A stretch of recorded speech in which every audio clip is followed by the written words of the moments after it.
Hello, this is Al Borowski, and with this video I hope to reveal secrets that will show you how to improve your business writing by setting up your grammar checker quickly, easily, and correctly. Before we do that, I think we need to talk about why you would want to do that. What are the benefits of using your grammar checker? Well, first of all, your grammar checker protects your personal and corporate image. Every time you send a paper document or an electronic message, your image is at stake, your personal image and your organization's image. People measure you and your worth by what you say, what you do, and what you write. So you want to make sure that your writing casts a positive image of you. Secondly, your grammar checker prevents you from making embarrassing mistakes. Sloppy spelling, sluggish sentences, goofy grammar, pregnant paragraphs, these are all mistakes that you can easily avoid. Your grammar also saves you reading time and editing time. Time is money. Don't waste it with tasks that you can automate. And your grammar checker promotes the habit of previewing your writing before you send it. Your teachers and your professors quickly recognized if you skipped these two steps with your term papers, and your grades reflected their observations. So, the same is true in business. People know when you don't take that extra step to make sure you read it and edit it before you send it. Now, before you set up your grammar checker, you have to understand that writing is a process. It is a process. It is not an event. It is a process. This is what that process is. Shut off, shape up, show off, shore up, and share. Now, let's go through these one by one so that you understand what I mean by shut off, shape up, show off, shore up, and share. Shut off all distractions. Phones, people, noisy chairs, uncomfortable chairs, kids, dogs, iPods. All of you know what your personal distractions are. The more you can shut off distractions, the better your writing will become, because you will become more focused. Now, in addition to all of those distractions that I just mentioned, or ones that you know personally, I'd also like you to include these two. Shut off the red squigglies and the green squigglies. Now, I hope you all know what I mean by the red squigglies and the green squigglies.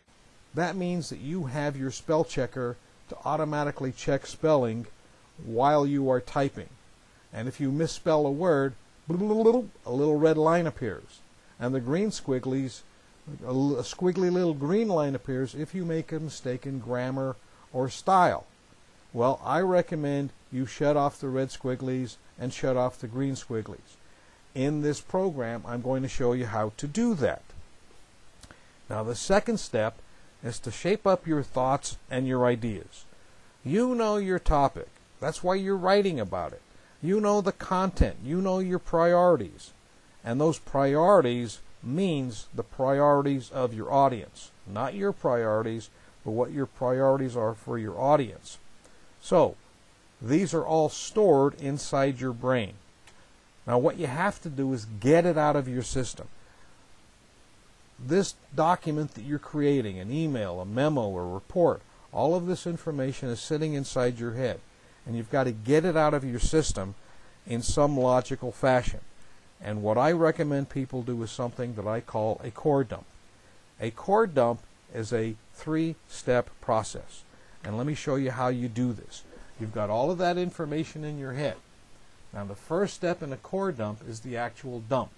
What that means is getting those ideas out of your head and down on paper where you and your brain can focus on it. So you start dumping these ideas. We were going to write a document about why business writing is important and why taking a program like this is important. You might put out some ideas like that. Well, that's a lot to write about, that's a lot to think about, and not all of them necessarily are in the priorities of your readers. So what you have to do is to select the ones that are appropriate to your audience. Why do I need to do this? How will this improve my writing for my audience? So you say, well, I think being clear and concise with my readers will help them. And if I can make it a one-page letter rather than a two-page letter, I would save them time. And if I can clearly and concisely explain my ideas and put it in a format they understand, I will probably get better results. They will probably get better results. So now you know which of these items you're going to be focusing on. Now the third step is to rank these ideas. So you say, well, I think being clear and concise is probably the most important, and saving them time is really key, but getting better results is even more important. And I'm going to save the most important fact for the last. Now, to get your core dump started, you'll recognize that it's a three-step process. You do the dumping, the selecting, and then the ranking. Now, to help you actually get this process started, I'd like you to remember the 5 W's, N, and H. Y'all remember these people: who, what, when, where, why, and how. If you start asking yourself these questions before you start to write, it will help get the ideas flowing for you. Might help get the process and the priorities flowing for you. Now the third step is to show off. What that means is, let's see what you've got. That means creating your first draft. Now notice what this says. Create your first draft. With your first draft in hand, now we go to setting up the grammar checker. And we are going to shore up your writing by using the grammar checker. And in Word, under Tools, you will see Spelling and Grammar. I will show you how to set that up as this goes along. And really, the secret is in the setup. Knowing how to set it up, what the standards are, will really help you be able to use a grammar checker effectively. That's the focus of this video, the secrets. Now, the fifth step is to share this information. And what I mean by that is shoot for a triple play. Shoot for security and peace of mind. See, a lot of people fear and dread writing. And what we're trying to do is to eliminate that fear and dread and make you secure with your writing, to give you peace of mind. And one of the ways of doing this is by shooting for a triple play. And here's what I mean by that. You have to check your grammar and spelling and your writing. You can let your grammar checker do a lot of this, and let your friends, get your friends involved in your writing process. Let them help you with your core dump. Let them help you check your writing after you have written it. As I said, the secret is in the setup. And the secret is in why it's so important for you to improve your business writing by setting it up quickly, easily, and correctly. That's what our focus is going to be. Quickly, easily, and correctly.